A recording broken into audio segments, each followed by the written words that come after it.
है। देखिए सेल में क्या होता है, कोशिका। जैसे ध्यान से समझिए, लिखना जरूरी नहीं है, लिखना जरूरी नहीं है। ठीक, तो सबसे पहले हम लोग पढ़ेंगे सेल। चलिए अब इनकी आप लोग को जानना जरूरी है ना। देखो ये घर में बैठे हो, घर में बैठे हो ना, तो घर ये घर बना है, छोटे छोटे कमरे से बना है ना। एक कमरा, दो कमरा, तीन कमरा। इस घर में कितने कमरा, तीन कमरा। आई गो किचन, किचन है, किचन है ना जी, किचन है। तो देखिए अब ये छोटा छोटा घर जो है, ठीक है, किससे मिलकर बना है, ईटा से बना है। ईटा को इंग्लिश में क्या कहते हैं, तुम बताओगी? ब्रिक कहते हैं, ब्रिक। ईटा से बना है, सीमेंट से बना है। किससे बना है, ईटा से बना है और सीमेंट से बना है। ठीक है, ईटा से बना और किससे बना है, सीमेंट से बना है।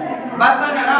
ठीक, अब देखिए यहाँ पे देखिए, ये जो इसी तरह से हमारा बॉडी जो होता है, बॉडी सबसे हमारा बॉडी सबसे छोटी इकाई जो होता है सेल होता है। अगर सेल नहीं रहता तो हम लोग का बॉडी नहीं बनता। ठीक है, तो बॉडी के निर्माण करने के लिए, बॉडी के निर्माण करने के लिए हम लोग को किसकी जरूरत पड़ी, सेल।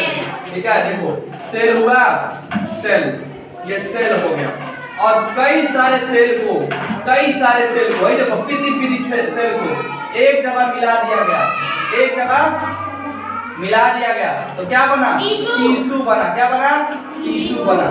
ठीक है, क्या बन गया, टिश्यू। आइए देखो अब कई सारे टिश्यू को कुछ अलग जगह में रिप्रेजेंट करो। आइए देखो ये टिश्यू है, ये सही स्ट्रक्चर नहीं है लेकिन आप लोगों को समझाने के लिए टिश्यू है। ठीक है, टिश्यू है, समझ ना। तो ये कई सारे टिश्यू को, क्लियर, कई सारे टिश्यू को, ठीक है, एक मग्गा में हम लोग इकट्ठा कर दिए। एक मग्गा में क्या कर दिए बच्चा लोग, इकट्ठा कर दिए तो ये क्या बन गया, आर्गन बन गया। क्या बन गया, आर्गन बन गया। क्या बन गया, आर्गन। अब देखो अब कई आर्गन को से दिखा दिए, आर्गन, कई आर्गन को, ठीक है, कई आर्गन को एक जगह इकट्ठा कर दिए, आर्गन सिस्टम बना। ठीक है, और कई सारे आर्गन सिस्टम को एक जगह इकट्ठा कर दिए तो क्या बन गया, बॉडी बन गया। लो भैया बॉडी। ठीक, अब आर्गन सिस्टम देखो क्या क्या होता है। सबसे पहले होता है डाइजेस्टिव सिस्टम, ठीक है, दूसरा क्या होता है, रेस्पिरेटरी सिस्टम, अगला क्या होता है, सर्कुलेटरी सिस्टम, अगला क्या होता है, नर्वस सिस्टम, और क्या होता है, रेस्पिरेटरी सिस्टम, एक्सक्रीटरी सिस्टम, बहुत सही, एक्सक्रीटरी सिस्टम। ठीक है, और क्या होता है, स्केलेटल सिस्टम, बहुत सही। ऐसे इतने तरह के सिस्टम होते हैं। एक बार क्विक रिवीजन देखिए, ध्यान से जाके अपने YouTube channel SR chemistry zone पे जाकर इस वीडियो को पुनः देख सकते हैं। ठीक है, देखिए हम धीरे धीरे बोलेगा, इस बार कैसे बोलेगा, धीरे धीरे बोलेंगे। ठीक है, तो हमारा बॉडी जो है सबसे छोटी चीज क्या होता है, सेल होता है। हमारी बॉडी का सबसे छोटा चीज क्या होता है, सेल, कोशिका। देखो तुम ध्यान नहीं देते, तुम्हें जब लग रहा है रोड हो गया, ऐसे नहीं पढ़ाई होता है, मन में बोलते रहो। ठीक है, अगर मन सर जी का दिया ना तो करिया देना चाहिए, मन नहीं। ठीक, भाषा में ना, ठीक, टेंशन नहीं लेना चाहिए। ठीक, मन तभी तो ध्यान बनेगा। तुम सोचते रहो तो पहले चले जाएगी, ऐसे पढ़ाई नहीं होता है। ठीक है, पढ़ाई तभी मजा आएगा जब सोचोगे, बात समझ में ना। देखो तो एक बार फिर ध्यान से समझिए, अब की बार सेल की सरकार, अब की बार किसी सरकार, सेल की सरकार, बात समझे। देखो तो सेल पढ़ रहा है ना जी, तो सेल हमारा बॉडी का सबसे छोटा इकाई सेल, उसके सेल मिलकर क्या बन गया, टिश्यू, और टिश्यू मिलकर क्या बन गया, आर्गन मिलकर क्या बन गया, आर्गन सिस्टम, बॉडी। लो भैया निर्माण हो गया बॉडी, ऊपर का शरीर निर्माण खत्म, समझे। अब देखो इसमें आर्गन सिस्टम क्या होता है, सबसे पहले डाइजेस्टिव सिस्टम जिसको कहते हैं पाचन तंत्र, दूसरा क्या होता है, respiratory system, RS, respiratory system, इसको श्वसन तंत्र, इसके बाद क्या होता है, सर्कुलेटरी सिस्टम, जैसे सर्कुलेटरी सिस्टम ब्लड तुम्हारे शरीर में घूमता है, ये सर्कुलेटरी सिस्टम, इसका नर्वस सिस्टम, ये ब्रेन है, ब्रेन से तुम्हारा तारीख से उससे जुड़ा रहता है नस के थ्रू। ठीक है, और तुम को कौन च्यूटी काटे है, पकड़ो च्यूटी काटा है, सर च्यूटी काटी है, काटे ना, तो कौन संदेश देता है, ये अब नर्वस सिस्टम हम पढ़ा रहे हैं, तुम उधर हट तो तुम्हारा नर्वस सिस्टम ये करता है, नर्वस सिस्टम ये क्या करता है, सर जी डांट रहे हैं तो सर जी डांट रहे हैं तो कहाँ देखना चाहिए, अरे देखो इधर, नहीं तो मार देंगे सर जी। कौन बताता है? Nervous system. और जो मकलूल के पास नर्वस सिस्टम नहीं होता पगला जाता है। क्या पगला जाता है? पागल हो जाता है। नर्वस सिस्टम यानी ब्रेन का इधर उधर एक नेटवर्क खुल जाता है ना, पागल हो जाता है। ठीक है, मतलब डिस्टर्ब हो जाता है, जो ज्यादा सोच लेता है। कभी कभी ब्रेन हेमरेज हो जाता है। ब्रेन हेमरेज कैसे होता है? ये तुम बहुत ज्यादा सोच रहे हो, तुम्हारा ब्रेन हेमरेज खत्म कहानी खत्म। अब बहुत सारी चीजें आगे पढ़ेंगे। ठीक, ये ब्रेन यही बहुत, ये खोपड़िया जो है ना, खोपड़ी जो दिखाई दे रहा है ना, खोपड़िया जो है तुम बहुत सारी चीजें तुम इकट्ठा कर सकते हो। आ देखो कई सारे बच्चे गलत बातें सोचता है ना, इस ब्रेन में गलत जब सोचोगे गलत बनोगे। ठीक, आज जो बढ़िया बात सोचेगा, ठीक है, बढ़िया आदमी बनेगा। ठीक, सही है ना? तो ब्रेन में खोपड़िया में अच्छा बात सोचना है। ठीक है, एक खोपड़िया भुला जाता है। कहो खोपड़िया क्या होता है? खोपड़िया भुला जाता है। खोपड़ी क्या होता है? भुला जाता है। तो भूलने के लिए क्या करना है? जैसे आज पढ़ लिए ना, तो जाकर उसको क्या करना है? जाकर रिवाइज करना है। तो रिवाइज कैसे करना है? ऐसे करना है। तो सर सेल पढ़ा है, तो सेल कैसे मिलकर बना?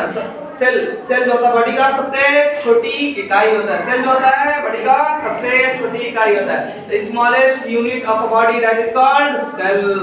तो सेल मिलाकर क्या बनाए थे? टिश्यू मिलाकर क्या बनाए थे? ऑर्गन मिलकर क्या बनाए थे? ऑर्गन सिस्टम क्या बनाते हैं? बॉडी बनाना। ठीक है, जिंदा लगाओगे ना, सब कुछ समझना है ना। नहीं समझ में तो YouTube पे चैनल से जाता है, जाके देख सकते हो ना।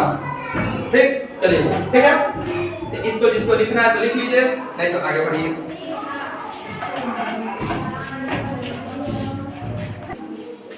Smallest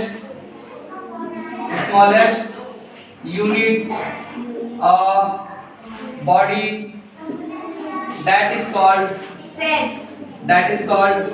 cell. ठीक है, बॉडी का जो सबसे छोटी इकाई होता है, बॉडी का सबसे छोटी इकाई जो होता है उसी को क्या कहते हैं? सेल कहते हैं। क्या कहते हैं? सेल कहते हैं। अब लिखेंगे जीव के प्रकार। क्या लिखेंगे? जीवों के प्रकार, यानी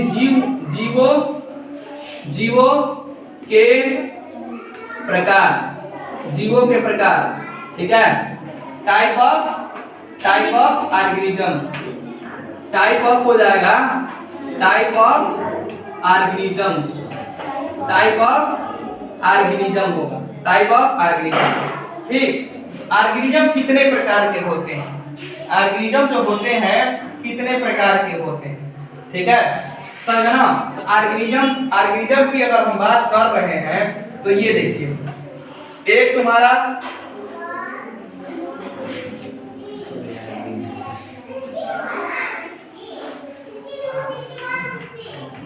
देखो, इसमें पहला जो हिस्सा होगा कोशिका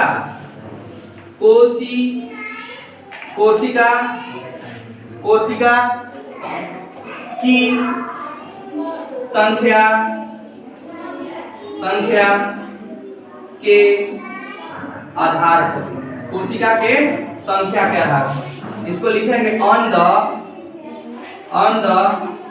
बेसिस ऑफ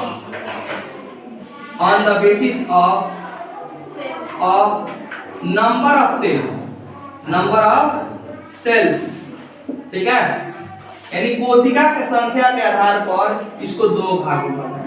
ठीक है, सर है ना? एक को कहते हैं यूनिसेलुलर। क्या कहते हैं? यूनिसेलुलर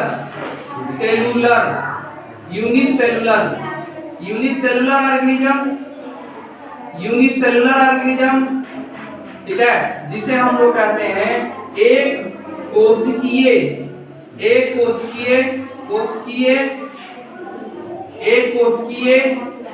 जीव। और दूसरे को क्या कहते हैं? Multi cellular organism. Multi cellular organism, जिसे हम लोग कहते हैं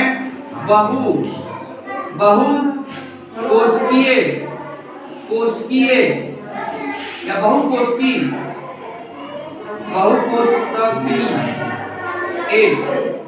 जीव, बहुकोशिकीय जीव, ठीक है, कोशिकीय जीव, ठीक है, सही है ना। तो ये हो जाएगा एक कोशिकीय जीव और दूसरा क्या हो जाएगा बहुकोशिकीय। अब लिखना है यहाँ बंद कर दीजिए, ठीक है। मतलब इसका डिफिनीशन हो जाएगा कि the organism which is made of single cell, that is called, ऐसे लिखेंगे the organism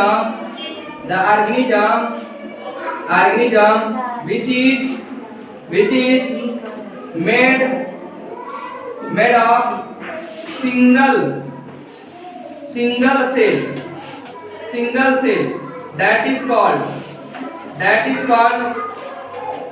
called what? Unicellular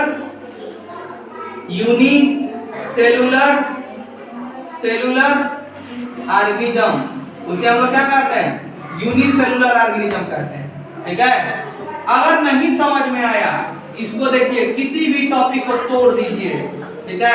Hindi में तोड़िएगा तो ऐसे तोड़िएगा, देखिए एक लिखे आप प्लस क्या लिखिए कोशिका, एक कोशिका, ठीक है। मतलब ऐसा जीव जो एक एक सेल से मिलकर बना होता है, ऐसा जीव जो एक एक सेल से मिलकर बना होता है उसे एक कोशिकीय जीव कहते हैं। क्या कहते हैं? ऐसा जीव जो एक एक सेल से मिलकर बना होता है उसे क्या कहते हैं? एक कोशिकीय जीव कहते हैं। ध्यान से सुनिए, ऐसा जीव जो एक एक सेल से मिलकर बना होता है उसे एक कोशिकीय, मल्टी बहुत ज्यादा, MULTY, मल्टी मींस ज्यादा, जैसे मल्टीमीडिया इसका नाम है, मल्टीमीडिया मतलब जब बहुत सारा फंक्शन, फोटो को खींच लीजिए और चेहरा देखना, चेहरा देख लीजिए, वीडियो हम बना रहे वीडियो बनवा लीजिए, ठीक। अरे नहीं पढ़ना है यूट्यूब से पढ़ने लगे भैया पढ़ाइए कर लीजिए, ठीक। नहीं ब्यूटी प्लस से वो कर रहा है फोटो बनाना है तो ब्यूटी प्लस से फोटो बना लीजिए, नहीं इंस्टाग्राम चलाएंगे तो इंस्टाग्राम चला लीजिए, टेलीग्राम चलाएंगे, फेसबुक चलाएंगे, जितना चीज है उसमें ये सारा फंक्शन दिया है उसी को क्या कहते हैं? मल्टीमीडिया। उसी तरह से मल्टी सेल क्या होता है? मल्टी सेल, सही ना?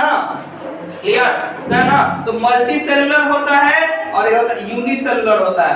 मल्टी सेलुलर मतलब जो एक एक सेल से मिलकर बना होता है उसे क्या कहते हैं? यूनिसेलुलर कहते हैं। और जो बहुत ज्यादा सेल से मिलकर बना होता है उसे क्या कहते हैं? मल्टी सेलुलर कहते हैं, समझ ना? जो एक एक सेल से मिलकर बना होता है उसे हम लोग यूनिसेलुलर कहते हैं और जो बहुत ज्यादा सेल से मिलकर बना होता है उसे क्या कहते हैं? मल्टी सेलुलर कहते हैं, ठीक है। क्लियर, इसका डिफिनीशन लिख सकते हैं। देखो यहाँ पे देखिए, इसको तोड़ दीजिए, तोड़ो फोड़ो राज करो चलो, मल्टी प्लस सेलुलर, तो मल्टी मींस क्या होता है? मोर, MORE, मोर मींस ज्यादा, ठीक है। और सेल मींस, सेलुलर मींस क्या होता है? सेल्स, मतलब जो ज्यादा कोशिका से मिलकर बना होता है उसे क्या कहते हैं? मल्टी सेलुलर कहते हैं। और यूनिसेलुलर क्या होता है? जो एक एक सेल से मिलकर बना होता है उसे क्या कहते हैं? यूनिसेलुलर कहते हैं, सही ना? जो एक एक सेल से मिलकर बना होता है उसे क्या कहते हैं? यूनिसेलुलर कहते हैं। और जो बहुत ज्यादा सेल से मिलकर बना होता है उसे क्या कहते हैं? मल्टी सेलुलर कहते हैं। समझ में आया? एग्जांपल देखिए, एग्जांपल इसका परिभाषा इंग्लिश में लिख लीजिए। द ऑर्गेनिज्म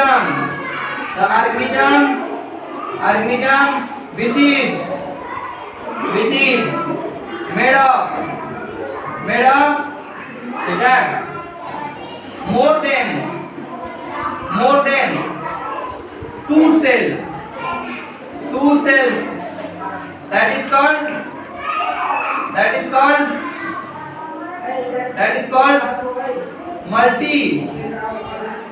मल्टी सेलुलर कहते हैं। उसे क्या कहते हैं?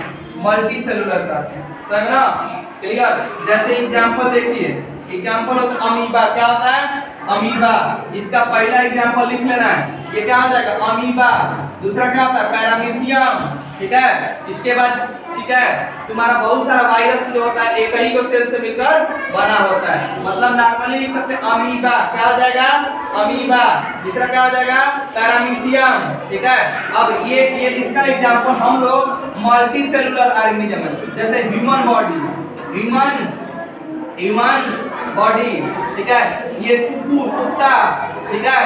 ठीक, इसके बाद काऊ, गाय, ये सब क्या होते हैं? मल्टी सेलुलर होते हैं। मतलब जितने जितने बड़े बड़े जो जानवर होते हैं, हाथी हुआ, जिराफ हुआ, सब है ना, ये सब क्या होते हैं? ये मल्टी सेलुलर होते हैं। बहुत सारे सेलों से मिलकर क्या होता है?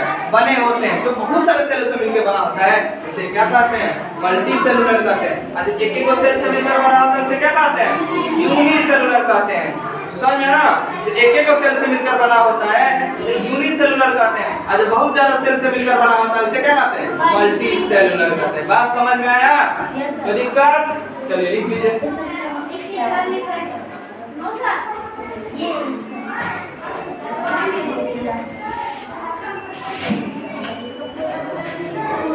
वैज्ञानिक लोग आज पहले लगाना पड़ेगा। ये हेडिंग लगाएंगे स्लाइडेन, ठीक है?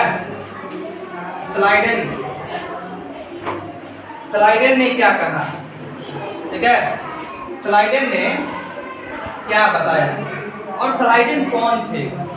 स्लाइडेन एक जर्मनी के वनस्पति वैज्ञानिक थे, ठीक है? जर्मनी जो देश था, जर्मनी, ठीक है? जर्मनी जो देश था, जर्मनी, ठीक है? जर्मनी एक देश है, ठीक है? उसके वनस्पति वैज्ञानिक थे। कौन थे? स्लाइडेन। ये किस देश के निवासी थे? किस देश के थे? जर्मनी के थे। और ये इनका काम क्या था? ये काम इनका था, वैज्ञानिक थे। कौन थे? वैज्ञानिक। ये बस उपाधि, उपाधि, ठीक है? ये उपाधि मतलब इनकी क्वालिटी क्या थी, ठीक है? तो ये कह सकते हैं ये तुम्हारे वनस्पति, वनस्पति वैज्ञानिक थे। क्या थे? वनस्पति वैज्ञानिक थे। वनस्पति वैज्ञानिक थे, ठीक है? समझ ना? और इसने कार्य क्या किया? कार्य किया पादप कोशिका, पादप के बारे में क्या किया? इन्होंने बताया, स्टडी किए। किस सन में? 1838 ईस्वी में, ठीक है? एक बार ध्यान से समझिए, ठीक है? ध्यान से ये समझना है कि ये जो